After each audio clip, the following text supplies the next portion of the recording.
একটা সিলিন্ডারের truck, district truck, একটা সিলিন্ডার ভর্তি একটা গাড়ি এখানে উল্টে পড়ছে। উল্টে পড়ার পরে গাড়ির থেকে আগুনের সূত্রপাত হয়েছে। প্রত্যেকটা সিলিন্ডার পরবর্তীতে বিস্ফোরিত হয়েছে, ভয়ঙ্কর বিস্ফোরিত। আর আগুন মোটামুটি 40 ফুট উপর পর্যন্ত উঠছে। এখানে ট্রান্সমিটার পড়ছে, পাশে ছিল গ্যাস ফিল্ড। ভাগ্য ভালো যে গ্যাস ফিল্ডে যায় নাই বা বাতাসের কারণে পাশের বিল্ডিংগুলোতে লাগে নাই। যদি কোনোভাবেই সম্ভব না যে ইট দিয়ে রাস্তা মেরামত করা, এই 4 লেনের কাজ যা আমরা দেখতেছি বিগত 4 থেকে 5 বছর ধরে চলতেছে। এইখানে দিনে প্রত্যেকদিন মিনিমাম 10টা থেকে 15টা করে অ্যাক্সিডেন্ট হচ্ছে। এইগুলো ড্রাইভার কে নিবে? আমাদের ডিসি মই বসে আছে এসি রুমের ভিতরে, আর আমাদের সাধারণ মানুষ এখানে কষ্ট করতেছে।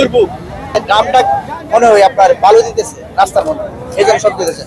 হঠাৎ করে দেখি আমার থাই গ্লাস পুরা একদম মনে হচ্ছে ফাইটে গেছে। আমরা রুমের মধ্যে ঢুকি নাই, রুম থেকে একদম বেরিয়ে গেছে। জেনেক্সে শিফট করো, লাইফকে লিফট করো। পরে বের হয়ে দেখি একদম ধোয়া।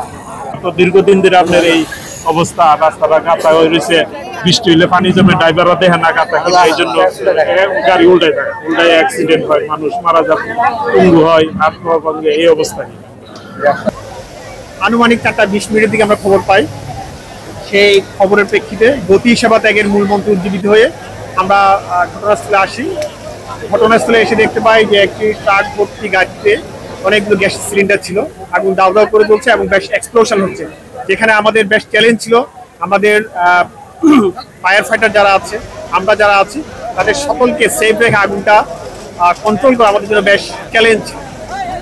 আগুনের ভয়াবহতা এত বেশি ছিল যে আমরা আমাদের পার্শ্ববর্তী যে স্টেশন আছে সরাইল ফায়ার স্টেশন, সেখান থেকে আমাদের 2টো ইউনিট এসে আমাদের সাথে যুক্ত হয়েছে। আপনারা এখন দেখতে পাচ্ছেন ইনশাল্লাহ আমাদের আগুন আমাদের পুরোটা কন্ট্রোলে চলে আসছে।